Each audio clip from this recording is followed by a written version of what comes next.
Evening. Welcome to another edition of The World Tonight. It's January 15th, 2021.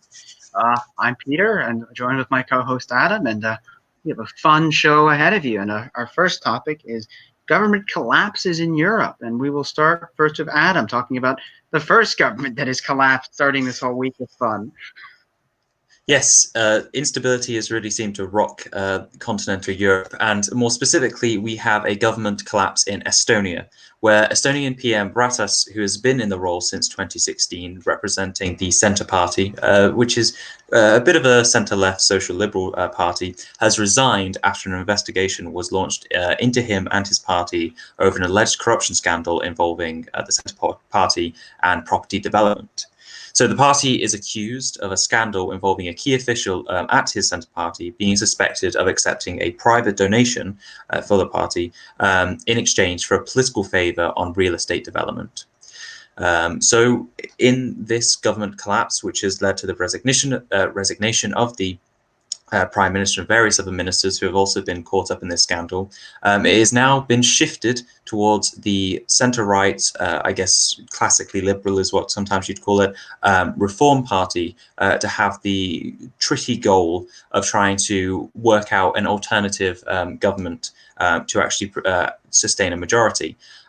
This government would have to form in 14 days, otherwise Estonia would be going straight to new elections, and there are a variety of different coalitions which could form. So just to give an overview of what the current formation of the government is, it is with this social liberal centre-left party, Centre Party, and then you also have the far right sort of right-wing populist Conservative People's Party, and another party called ISMA, which is a conservative party, but national conservative, Christian democracy, that kind of thing. And they have represented a very controversial government, known for a number of things like trying to legislate a referendum on same-sex marriage, which has essentially ended up dead. But yes, the Reform Party will have to try and navigate this parliamentary field to try and come up with something that works. There has been polling on what people think would be the most ideal solution, which sees the Reform Party and the Centre Party coming together, like-minded centrists and liberals trying to form some kind of government.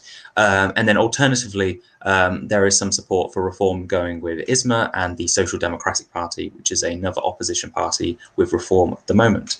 So yes, there is a very wide range of implications for the ruling sort of front bench of the Centre Party. And it will be interesting to see if and where reform finds the parliamentary majority that they need, and how sticking with centre, despite seeming quite popular, could play out, given the controversy that they have involved themselves in. So Estonia seems to be enjoying, its cards of a new party switching in charge of the government. Always fun in Eastern Europe to have these moments. Speaking of other changes of government, earlier yesterday, the Dutch government, which is due to have its elections in March of this year, resigned over a tax scandal. This scandal involved, I believe, an illegal tax scheme that was occurring in the finance ministry, and it was reported by one of the local media outlets in the Netherlands. And this has caused the government to resign. Now, it will remain as a caretaker government for the next 2 months, because the elections, of course, are that. Actually, I correct myself. No, I misread this. Sorry, I have too many things on my head. It was a child welfare fraud scandal. That is what has actually caused the government's collapse. Taxes were something else. Never put your econ work in front of this. Yes, the Dutch government resigned over a child tax benefit problem that involved more than 20,000 families. Were wrongly accused of fraud by the tax authority from, obviously, the Ministry of Finance. This, of course, is happening at a time when the Dutch government is very popular and due for a very good result by current polling. Mr. Rudel's party, the Prime Minister of the Netherlands, who's been the Prime Minister since 2010, his party is right now polling in the mid to high 30s, which, of course, if that were to actually replicated, would win him about 45 seats. And his other junior coalition partner, the CDA, the Christian Democratic Appeal, is also polling very well, to the point that very much the incumbent coalition government, the two major parties, would be in the 60s, and the majority, of course, in the Dutch Assembly, the Dutch House of Representatives, is 76. So they'd already be very much there.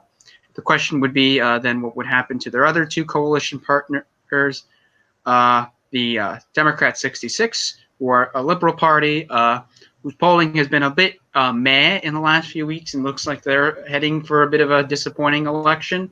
Will they stay in? Will they leave? The Christian Union seems pretty likely to always be in a right-of-center government per tradition.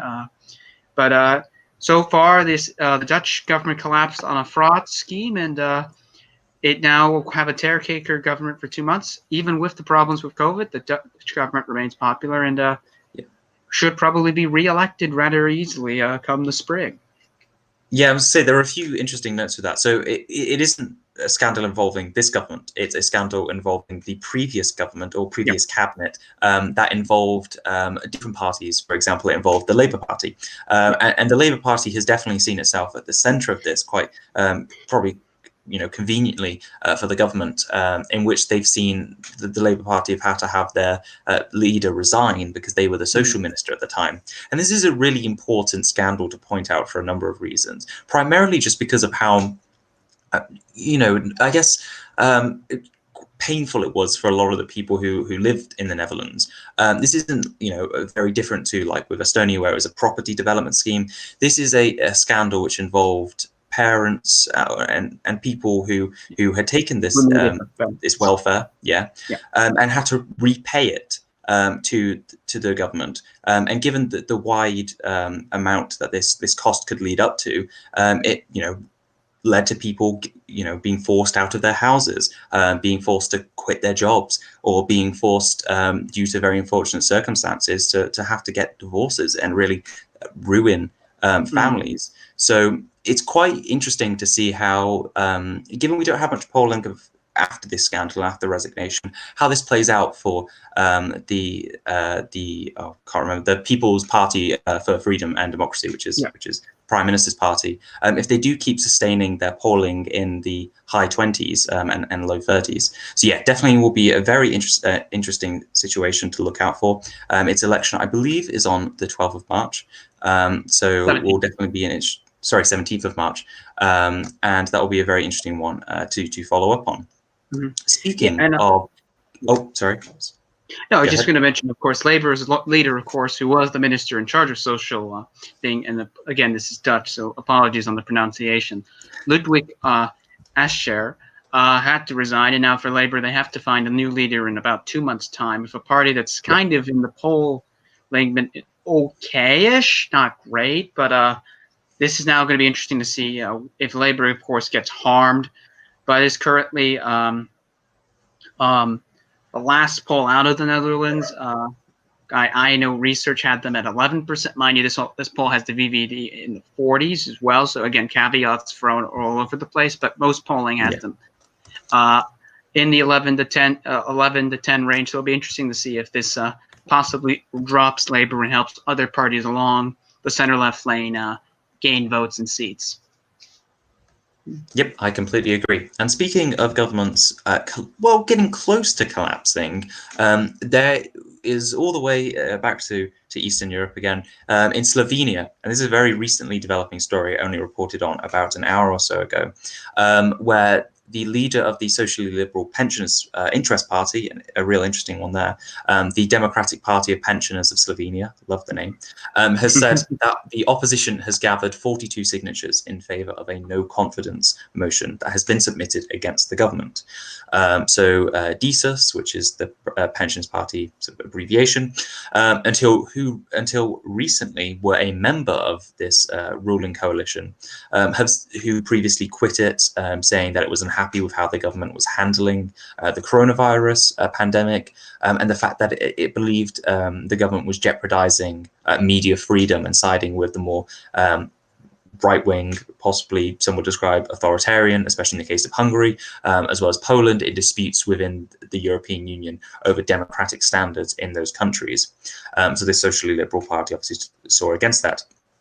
There just needs to be 4 votes from the 41 member strong government who have to come over, or possibly from the 5-member confidence and supply agreement that has been set up. So just 4 votes from there. 46 will be enough to collapse this government. If we're looking at polling and what the implications of said government collapsing and an election possibly taking place, it sees that the Liberal SMC who joined the government collapsing, going from, I believe, I'll have to just check again real quickly, were polling quite well. They were polling at about 10%, collapsing all the way down to 2 or 3%. Obviously, a major shift there. And then also they're seeing the rise in support for the Democratic Socialist Left Party, which has been surging recently. So definitely a unique dynamic which will develop if this does go to a form of election, or alternatively, the leader of the Pensioners Party could form their own government. They've been speculated as being the possible leader of any kind of future government. So definitely quite interesting there. And unless you have anything to add, Peter, there is another government close to collapse. Yes, just my only commentary on that was, the current Prime Minister of Slovenia, of course, has been very controversially accused, as Adam mentioned, of being very much an autocrat. Janez Janša. He, of course, was one of the few leaders who bought into the Trump claims of rigged elections and tweeted a lot of that. He, of course, his government is very much an odd bunch of, the center right, some liberal parties, but it will come down, as you mentioned, the confidence supply agreement of that party, of the 5 parties, including an Italian-Hungarian minority, of determining whether this government lives or not. But moving on to, speaking of the Italians, Italy, of course, infamous for having 100 governments since the end of the Second World War, is now in another government problem. This week, former Prime Minister,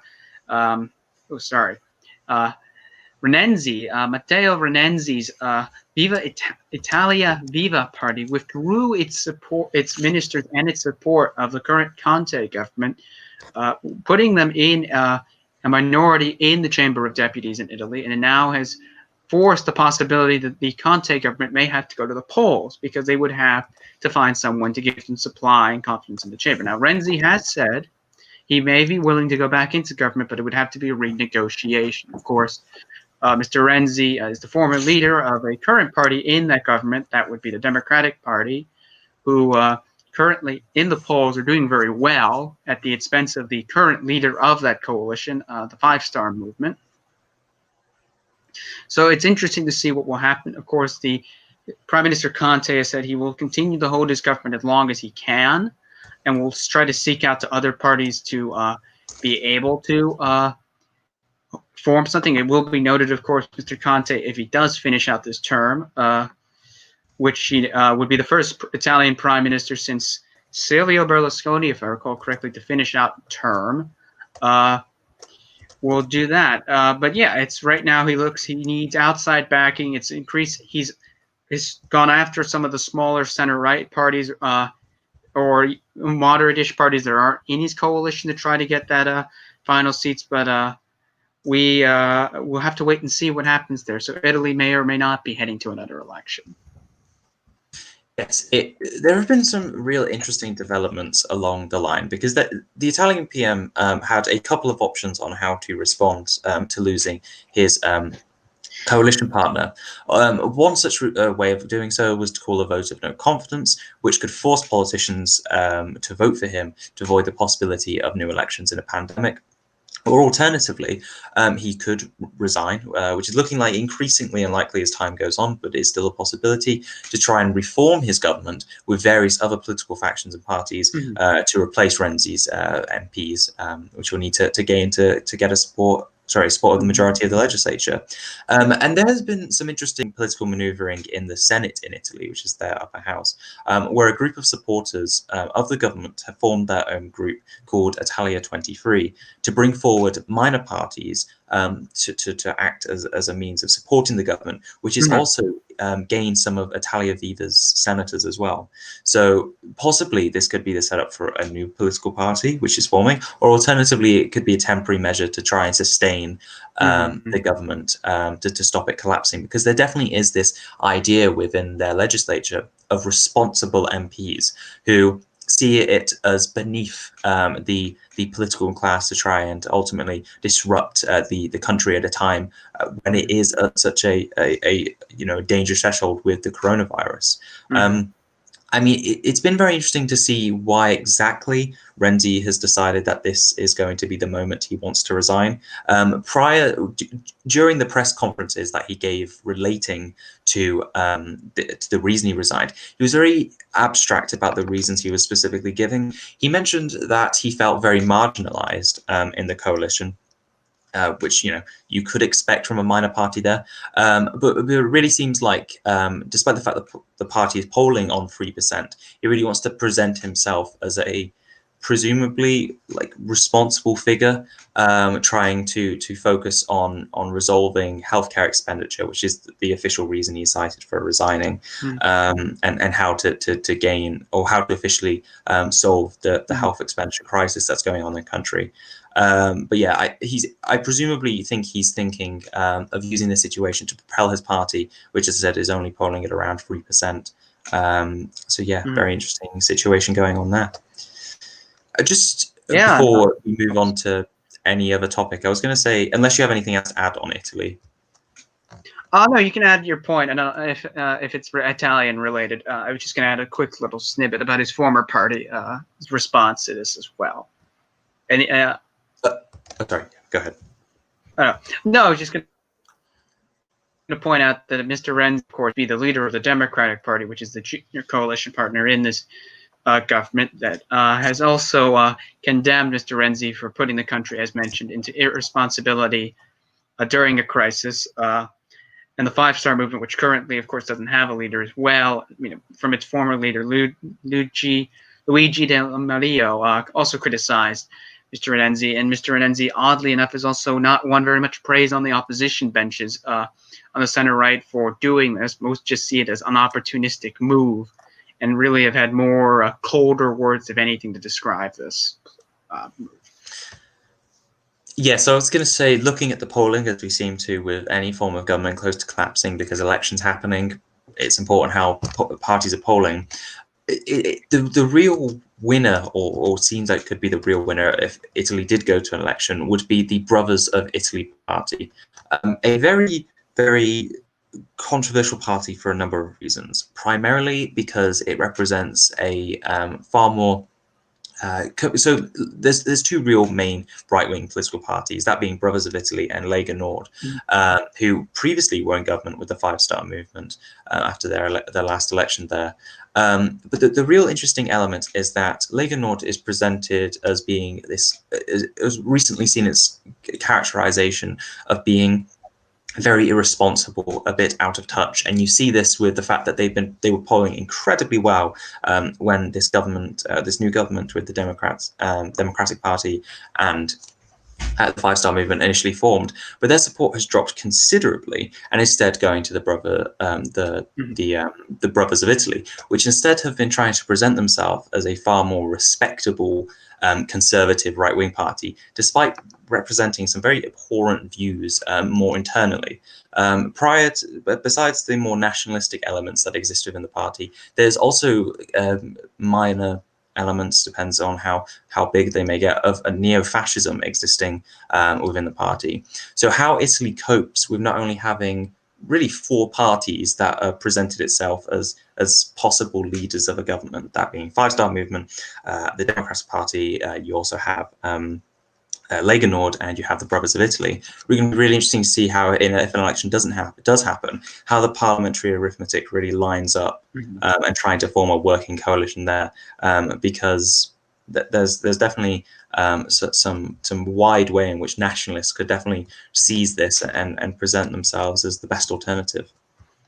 Yeah, and on that quick point, it would be noted with that that Lega, of course, has struggled in recent weeks, and in recent months, I should say, and the Brothers of Italy party, which its precursor party was also a part of the old Berlusconi cabinets, has done very well as arguing it's you know, a respectable right-wing populist party that can be trusted, unlike Lega, which remains obviously to be seen, and with some caveats. And another, I think, interesting point, if there is an election down the road, will be how is the relationship between Salvini and Berlusconi, if there is a negotiation, because those two have had a very up and down relationship. Mr. Berlusconi accused Mr. Salvini of treason, joining the original government, for betraying the alliance they struck the first time.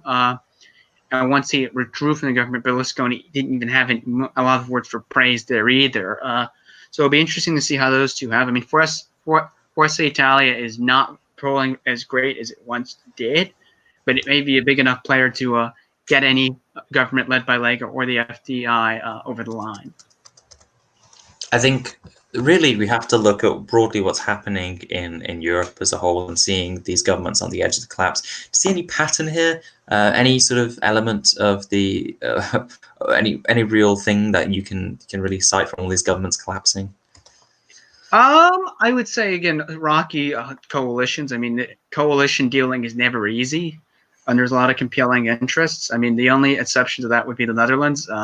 Because a department under a different previous government didn't do their job right. But I think the other three are mostly disgruntled parties mad at, the people in charge for either not involving them more in decision making or opportunism, thinking this is the best time to move the dice and get a good reward.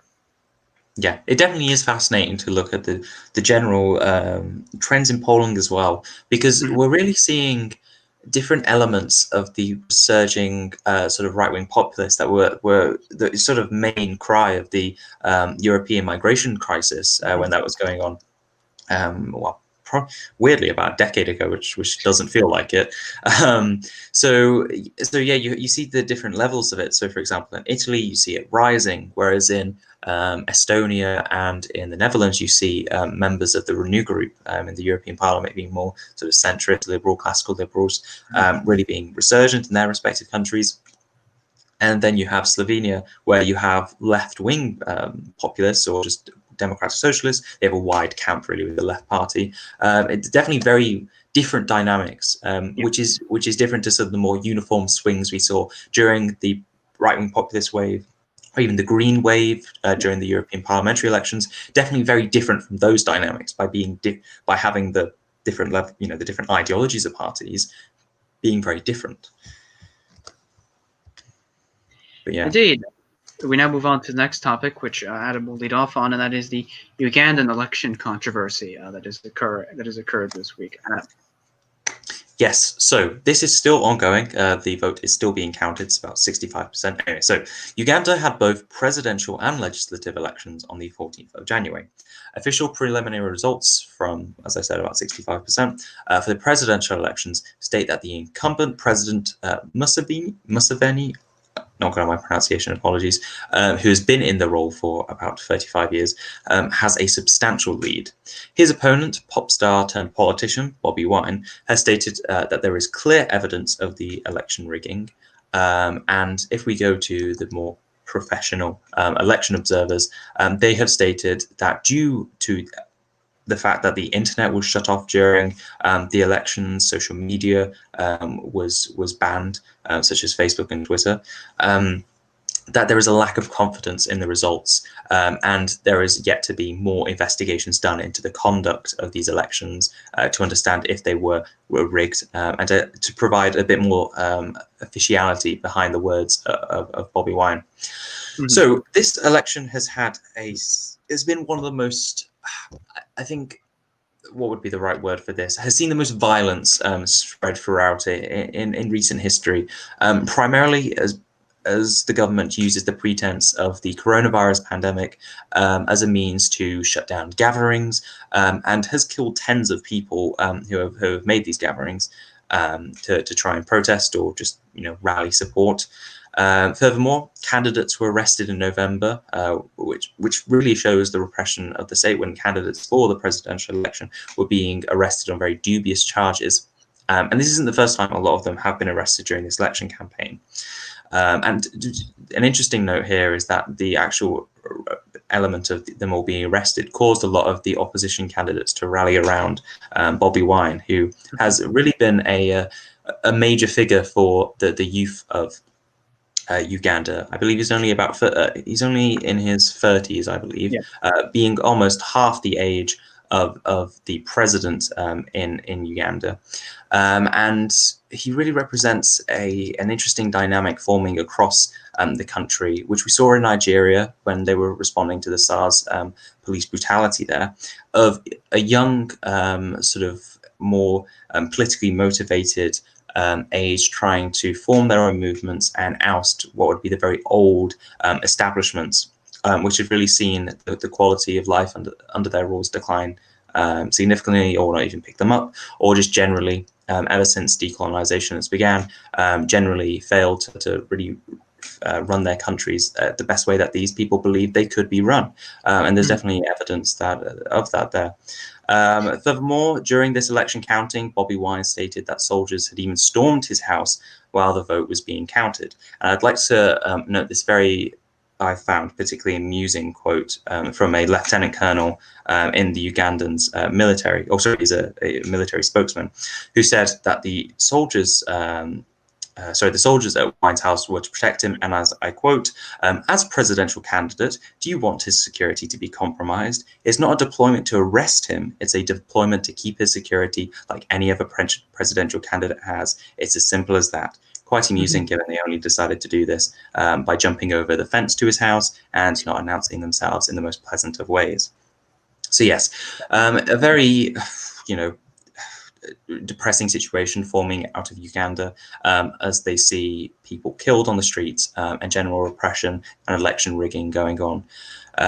Particularly amusing was people's reactions on Twitter to them seeing the Ugandan government restricting Twitter and Facebook in response to, well, people more on the right who support the capital protesters there, not realizing how repressive and sort of defeating the point that they were making. But then again, that's just Twitter.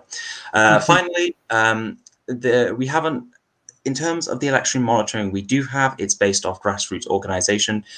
We don't have any real official, like in terms of the EU and the US, who have some of the more accredited officials. They weren't able to observe because the Ugandan government would not let them in, or would not give them the proper credentials to do so, sort of giving you a bit of a insight there into what they were worried about by not letting the EU and US in. So yes, that is an overview of Uganda. The legislative election results aren't very clear at the moment, though I have seen on Twitter that a variety of, I believe the major politicians such as cabinet ministers may have lost their seat, though I have yet to confirm that because I can't really see any major results being released anywhere at the moment. But yes, that is an overview of Uganda, and unless you have anything to add, Peter, we can go to the other exciting possible, well, not possible election, the other exciting election that will happen in tomorrow. Yeah, before we go to that lovely election tomorrow, I'll just make a point about Uganda. Its current president, who's been there since 1986, really feels like a long time to say, Yoweri Museveni, who at one point, and you can find this on the good old World Wide Web, was celebrated by Western journal magazines as this new generation of the African reformist leader. Clearly, of course, an oxymoronic statement in today's era, but he's been there for a long time. He's been criticized for comments about gay marriage, HIV and AIDS, particularly had a very controversial time with the Bush administration about opening up Uganda to the HIV package that the U.S. passed back in the early 2000s for African countries. He's also been accused, of course, of rigging elections, voter intimidations, a fun array of, dictator, checklists, abusing constitutional powers, killing of an ally. You can see this guy, is almost, the perfect villain for a villainous character. But to the actual point, yes, Bobby Wine being arrested twice, convenient, going to his home for security really is a new statement I think I found in the book of, lying about, intentional things. But yeah, look, shutting down the internet and not allowing election observers is a great way of telling the world you have free and democratic elections. But hey, maybe that's just the way that they do things. to do that. But yeah, it's clearly not free and fair. And we've had an opposition candidate arrested twice, to the point that this brings up a lot of questions about the integrity of this, and not allowing the U.S. and the EU to do its jobs of election integrity just adds more fuel to the fire. But hopefully this is resolved, and if not, the proper punishments are put on by the powers that be. Yep, you put it perfectly there. So yes, let's go to straight back to Europe. We're going all over the place, back to Europe, where the CDU in Germany are having their leadership elections to replace the long-time legend, as it could be described, of Angela Merkel. So Peter, take it away. So yes, the CDU is having this leadership election. It's their second in 3 years. 2018, they had an original one to replace Mrs. Merkel's leader, but she remained as chancellor. Angela Krumbach, I'm not even going to try to say the second part. AKK, let's just go with that, because I am not butchering my life on this.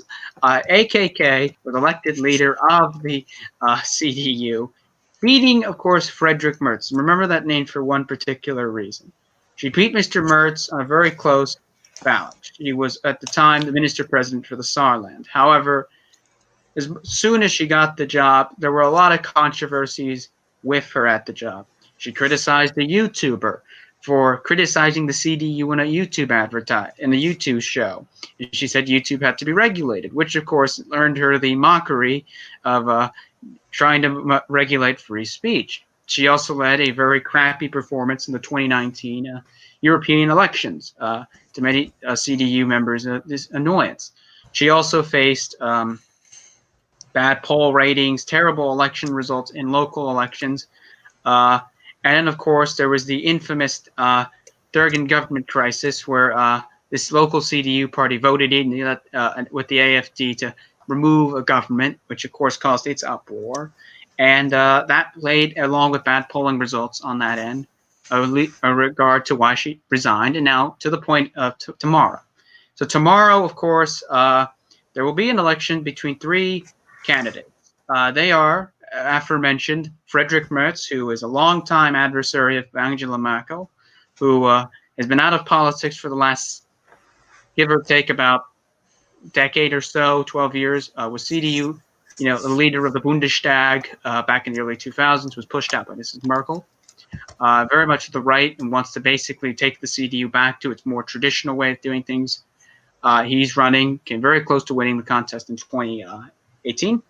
The other candidates running is Armin Laschet, who is the minister-president of North Rhine-Westphalia, who is very much the moderate in this race, more Merkelish, continuation of Merkel. Of course, he has run into trouble with a wide range of gaffes.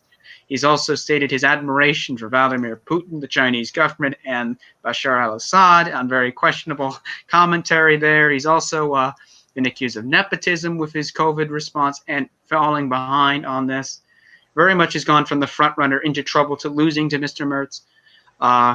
And he, of course, Lester Laschet is the backed candidate of most of the CDU establishment. The third candidate, who has been rising in the last few weeks due to a very good social media operation, is Norbert Robin, I'm pronouncing that horribly, Röttgen, who is the former environmental minister in the Merkel government back in 2010. He was also, they're all from the same state of Northwest Westphalia. He was sacked in 2012 as environment minister. He has reinvented himself as a foreign policy guru, leading the Bundestag Foreign Policy Steering Committee, and has very much run as this modernizer, a liberal who wants to make the CDU more inclusive with women, immigrant groups, and other minority groups, and moving a little bit to the right on certain things, but also keeping a lot of Merkelism in other departments. He has very much seen an increase in his support publicly in the last few weeks. Of course, this isn't going to be decided by CDU members. It's going to be decided by delegates who come from wide ranges of the party. And of course, the polling remains very iffy on who it is, though the assumption is that Mr. Merz will obviously have the most votes in round one. It's a question of who will face him in round two. And whoever, of course, wins this contest has a very good chance of being the next chancellor of Germany, albeit, of course, if they don't, change the agreement and that the CSU leader, Markus Söder, runs as the candidate of the right. So there's a very good chance, and whoever wins this, of course, has a very big impact on Europe because the Germans tend to run the European Union in a many sense of what goes through and passes. So this contest is extremely important for the European Union and even for the United States because it could have a chancellor who's much more warm and open to being on the more Americanish interests on the continent, to replace at times Mrs. Merkel, who's been criticized by American governments for some coziness to Russia and China. Fantastic summary. I have nothing to add besides the interesting element there, as you stated, that about the kindness to Russia and China. It definitely seems to be from the perspective of a pro-business element, but it'll be interesting to see how that plays with voters in general. That leads to actually another interesting question. So obviously what the CDU thinks may be different to what voters think. So do we have any real idea of what voters think of the different leadership candidates? From what polls have said, Merz tends to be usually has been at front, but that's also because Merz polls very well with AfD and FDP voters. So a lot of what would be considered traditional right voters outside of the CDU, if you want to use that as an explanation. But then Röttgen, Norman Röttgen, has very much surged with voters who are liberal and greenish party supporters. So it's kind of a interesting divide in the sense of the CDU. More Merz being the old school CDU, that classical liberalism, very Catholicism in life. So, and then Röttgen, who is very much the modernizer and the more coolish guy. And then Laschet has been just falling, very badly in public polling just because of the gaffes and other things. Interesting, of course, to note that Röttgen is probably the best in terms of a possible CDU Green coalition, just because he's a little more aligned with them than, say, Merz, who, of course, as noted, is a lot more of a traditional right-winger in this sense, who may not be as fond, or the Greens may not be as fond of working with him compared to someone else. Very interesting. Thank you for that perspective. So, right, we go to even more elections. Elections never end. So, in Palestine, President Abbas of the Fatah party has issued a decree ordering for legislative elections to take place on May 22nd and for presidential elections to take place on July 31st. So this is so exciting to me for a number of reasons. First of all, the Palestinian Authority has not had elections in a very long time. For legislative elections, the last one was in 2006, and with presidential elections, they were in 2005. And for a guy who's supposed to have a 4-year term, it's been extended a little bit. So there are a number of reasons why this is quite interesting. First of all, I believe this is the first instance in which a decree has been issued specifically ordering for elections to take place. We've had in the past, and I say in the past, I mean every year or so, sometimes multiple times a year, where Abbas has stated, I will have elections. And then ultimately it turned out elections were never going to happen. Interestingly, from my perspective of covering Asia Elects, I can recall at least there being 4 times in which we posted he said he was going to have elections, but ended up didn't having any at all. So there's that interesting element there about Palestinians finally getting to have a vote on their leadership as well as in their parliament. What this would likely end up being is a contest between Fatah, who is they're very hard to describe ideologically, but appeals itself as being seeing it being a socially democratic party compared to Hamas, which is quite a familiar name for many people, being that more Islamist aligned and definitely representing a more extreme faction. Though Fatah has its moments still of its extremists. So this will be very interesting again for how it really represents what it represents for the future of Palestine. And whether this is the possibility of these elections even happening, because they could still not happen. We still have to hope for that. However, the means in which they would be negotiated is by having the two parties, these two main parties, coming together and operating on how they would actually likely go about.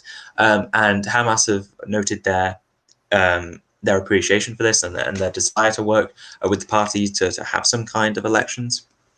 So yes, Mhm. will definitely be very interesting, first of all, to see if they go ahead, how they'll be conducted, what kind of foreign and election monitoring will there be, and generally, how does this affect, having elections affect the Israel-Palestine conflict? And is it possible for this to make things worse by having Hamas elected or Hamas leader elected as president, or having them in the legislature? It will be interesting to see how these elements really line up. Maybe somebody new rises to the front of Palestinian politics and represents a faction that's really not been talked about recently. Yes, indeed. I mean, there has been reports that a lot of this has been pushed by President Abbas to have warmer relations with the incoming Biden administration, as it maybe see it as a little less, pro-Israel as compared to the outgoing one. But that, of course, remains to be seen whether that's the case or not. But yeah, I think it's interesting. Of course, as I like to joke, President Abbas, has the infamous 4-year term that's been extended, 7 times it seems. Every year, gotta love the one termer who really has gotten to serve 16 years. Really need to find that recipe for power somewhere. But in serious point, yes, I mean, these are interesting if they do actually go ahead. Big caveat if they do. I mean, the Palestinian Authority has been notorious for saying a lot of lies on these things in the past. And of course, there's the other element of Hamas, who, of course, is still very much in the view that firing rockets at the Israelis is the best way to get them to the table. Hey, what works, I think. But I it will mean, be, yeah. sorry, I was going to Yeah, say go we ahead. have a possible joke forming here about Palestine not having any elections and Israel having so many elections. Maybe there is a way of, who knows, maybe there's some joke about punchline being the two-state solution being normal amount of elections. I don't know. I haven't thought And about it maybe now. that's the thing. Maybe just Israel's solution is just to have elections every year, and the Palestinians can have it once every few years to make up for the deficit. Interesting. Yeah, we've solved the Middle East. We've done it. On the serious point, yes, it'll be interesting to see. I assume Abbas will run again, more than likely.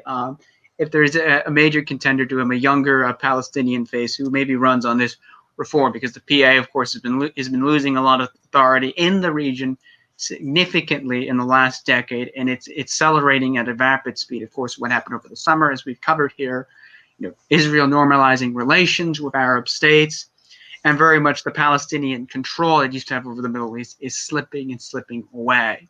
So this is really something, if you're the Palestinian, that you really have to take into account, because it's only a matter of time, as we've said here before, that the Israelis and the Saudis normalize relations. And when that day comes, that's going to be the day the Middle East, the final politics of it shifts. And for the Palestinians, at least trying to slow that down, or at least playing on the equal terms on that negotiation day, is probably within their best interest, because obviously the Palestinians have not done themselves favors by condemning Arab governments as traitors for negotiating agreements with the Israeli government, who, it all should be noted, will have an election come this spring as well, who it's possible and probably not impossible that we may see changes in both sides of Israel and Palestine in terms of leadership, though obviously the change in Israel may not be the greatest thing for the Palestinians, considering who may or may not lead Israel. That's, of course, if Bibi doesn't win, which, if I had to put money down, never bet on Israeli elections, but I would probably bet Bibi Netanyahu will probably remain prime minister past that. But it will be interesting to see how this works. If Abbas is reelected, is it internationally recognized? Is there this is fraud? And what happens with Hamas? Hamas is the other big thing. I mean, Hamas has obviously been running the Gaza Strip since the Israelis pulled out of Gaza since 2005. Will they partake in this? Do they put themselves up for a full Palestinian run? And what will be the reaction of the Israeli government? Netanyahu, Saar, or Bennett, whoever the prime minister of Israel is, what would be their reaction to a Palestinian government changing or having Hamas that? Do they take an even harder approach than what the Bibi Netanyahu government has done with settlers, or do they try to play a pragmatic approach with a new Biden administration that may not have the most pro-Israel alignings like the previous Trump administration?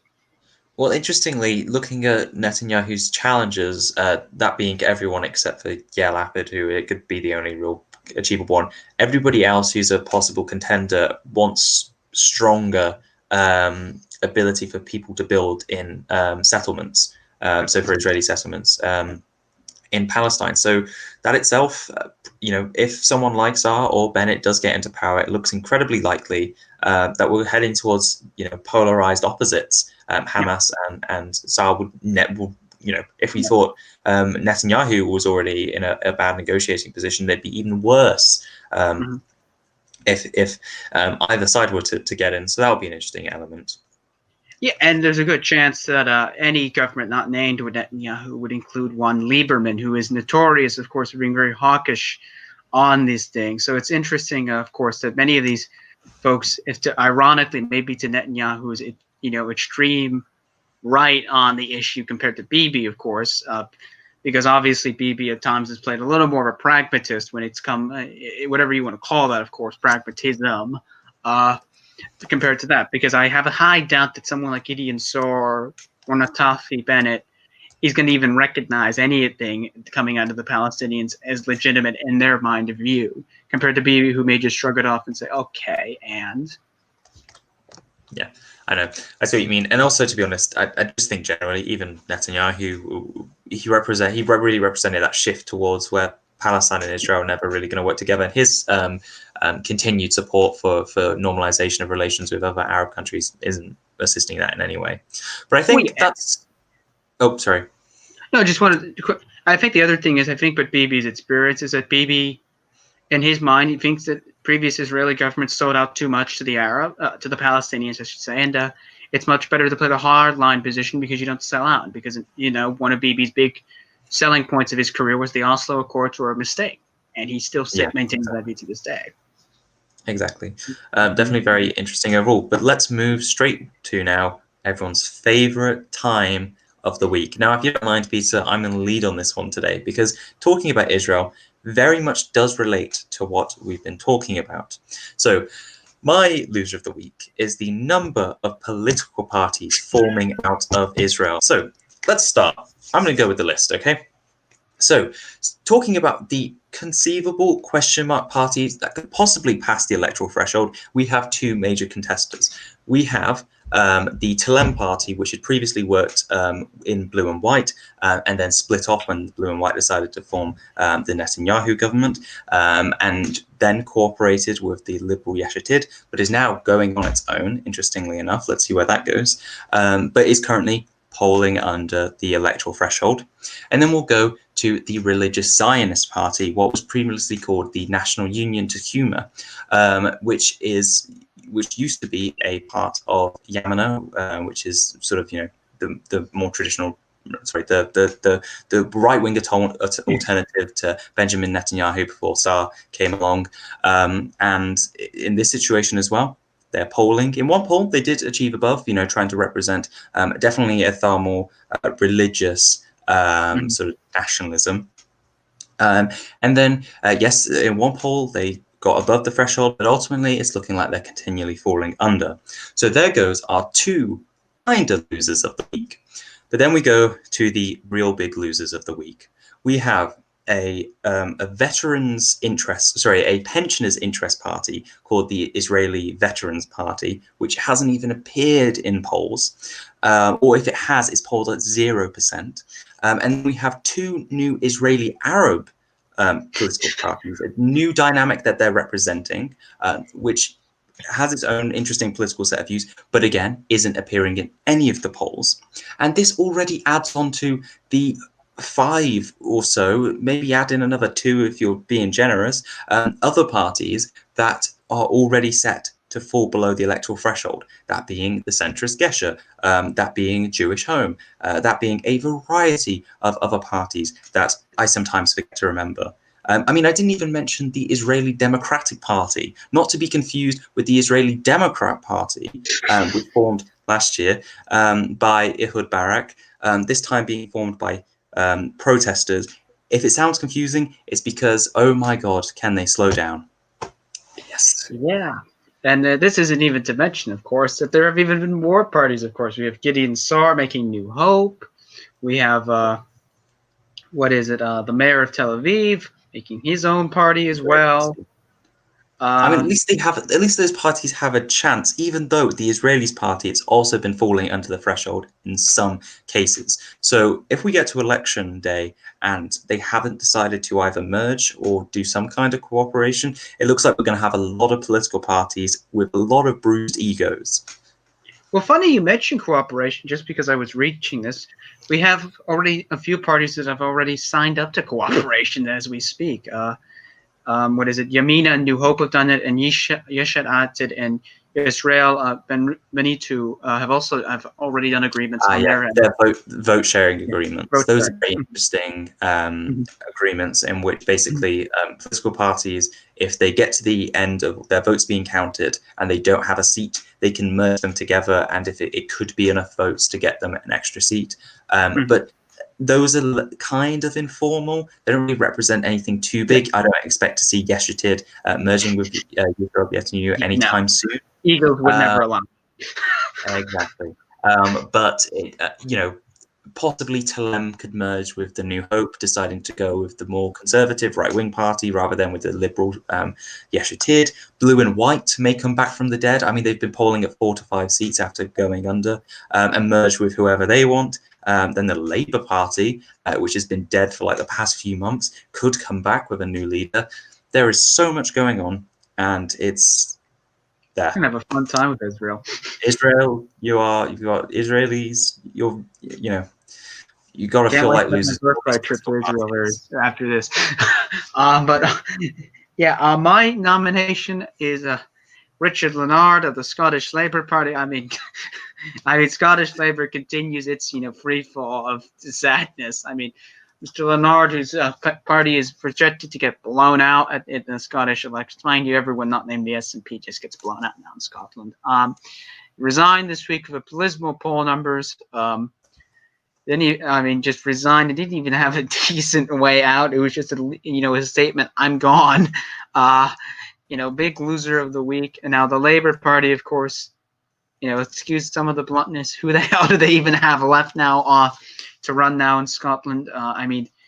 As much as I know the Gordon Brown meme gets thrown around, who do they really have left? Who wants to, run, an election in 5 months' time or 4 months' time for the Scottish, a party that's really, running into trouble. I mean, that's my loser of the week. I mean, Leonard, was supposed to be, the stabilizing fix, but didn't work. Also, of course, noted the last member of Labour who was very much backed by Jeremy Corbyn. I mean, that only leaves Mark Drakeford now in Wales as the last Corbyn-backed person to have a major role inside party prominence, as Keir has been continuing the clean-out of anything left with Jeremy, who, of course, is noted, is not even a Labour Party MP by technicality rules. But yeah. Yes, yeah. I mean, the interesting analysis here is that, as you stated, he was supposed to be the real saving force for the Scottish Labour Party, instead representing a unique brand of left-wing kind of unionism, which would have acted as its own alternative to, Nicola Sturgeon and the Desire for Independence, and then Ruth Davidson with her more liberal conservatism to try and bring unionists there together. So yes, what the future means for the Labour Party, if they find a leader in which they already have a very short amount of time, assuming that elections go ahead in May, which they may not, but they're still set to go ahead then. And it'll be interesting to see if any leader can really get cut through in a very, very highly charged political environment in which you have to combat the colossal political force that is Nicola Sturgeon and her ability to duck any scandal that strikes her. Any. Who knows what will bring her down? I imagine those who in England and going, oh, what will bring the Conservative Party down? They seem to avoid everything. I imagine unionists in Scotland are feeling very much the same kind of feeling. Even if the former boss condemns her in the paper, she still manages to have a popularity boost. I mean, who knows what it will take? Maybe she'll even if she shot someone, as Donald Trump once stated, then everyone would still love her. Hey, I mean, who knows? Maybe Willie Reynolds might be the actual last person left in Scottish politics who hasn't, actually been victimized by the SNP. But on a serious point, yes, it is interesting to see. I mean, the SNP looks projected to win another majority very handedly at whenever these elections happen. Will be now the interesting question is, will be the battle for second place? Will the Tories maintain that second place position, or will Labour get into there? Because Douglas Ross, I mean, really hasn't done a good job in terms of actually bringing up his party standing in the polls. And I mean, I get it's hard to replace Ruth Davidson, but you need to have some soul searching. I mean, look, obviously they're not going to turn on him, but there's a lot of questions to be asked about maybe finding the reasons why they can't seem to get any gaps on Nicola Sturgeon at all. Exactly. And I think with all of that news, which has been quite exciting, I think, we come to the end of our show. Yes. How an hour flies by. Indeed. Always fun, of course, to have this show in the crazy world we live in. Who would have thought last week that half of Europe, well, I say half of Europe, about a quarter of Europe would just be collapsing in on itself. But here we are. This is the fun of international politics and what 2021 will bring. So when we think about 2020 and go, God, what an awful year, I'm already thinking right now, yeah, but I feel like 2021 can beat it somehow. So it's already doing it. We have a pair of elections scheduled. I'm sure that will be fun to, cover fun elections left and right. I think our first big election, I think, in Europe is the Dutch, if I recall correctly. And all, Dutch to Norwegians. I'm trying to think what else. I think there's an Eastern Europe. I think, doesn't the Czech Republic have an election this year? Oh, okay then. I see you have I've lost my co-host, so I'm now the final thing. Since the end of the show, wish you all a happy rest of your day. It's always a pleasure to present the show. And oh, he's back. Sorry about that. I was trying to clear tabs from the top from all the resources I was referencing today, and then I accidentally clicked the StreamYard one. We're here now. It must have been the Eastern European, the Stasi. What's not of that? Yeah, I heard Chechen elections, and I was like, no, I'm out this time. I can't hear about any more agrarian populist billionaires winning first in any party. Gosh. No. Well, to be fair, I think, to be honest, for me, for this year, the Israeli election is going to be the most exciting. Because I always say it, almost every election, it looks like Netanyahu could have a chance of being ousted. Again, everyone says it, every single election. It doesn't matter which one it is, it's always said. However, this one, kind of feeling it. It's because it's a unique situation. It's an attack coming from his right rather than his left, so there's something interesting that could play there. I mean, at the current rate we're going, I mean, someone's going to have to bend. I mean, no coalition currently, because of all the fun parties we have, is going to get to 61 unless someone bends, their knee. In one direction. And then also with 2021, we have Japanese elections coming up, and amusingly, despite the leader of the LDP and Prime Minister Suga, who we talked about a lot last year in his election, he is not doing well at all. He in polls which show obviously not only in his governance, but in polls that show who should be LDP leader when it comes up in September, I believe, is when it has to be renewed. He is polling about 4th or 5th in candidates. It's obviously not a good situation for him to be in, but we'll see how the actual LDP elite and the establishment are actually able to twist that, and if he goes or not, which will definitely bring about a very interesting new age in which Shinzo Abe's gone, and what happens afterwards, because clearly Suga's not working. Anyway, we're getting way too ahead into the year. We have so much to look forward to. It's going to be great. Yeah, and I mean, the other election I'm interested in is what happens with the post-Germany. Do the CDU and the Greens go into a coalition, or do we get a Green Darlet SPD coalition? Do we get a coalition with the left in Germany?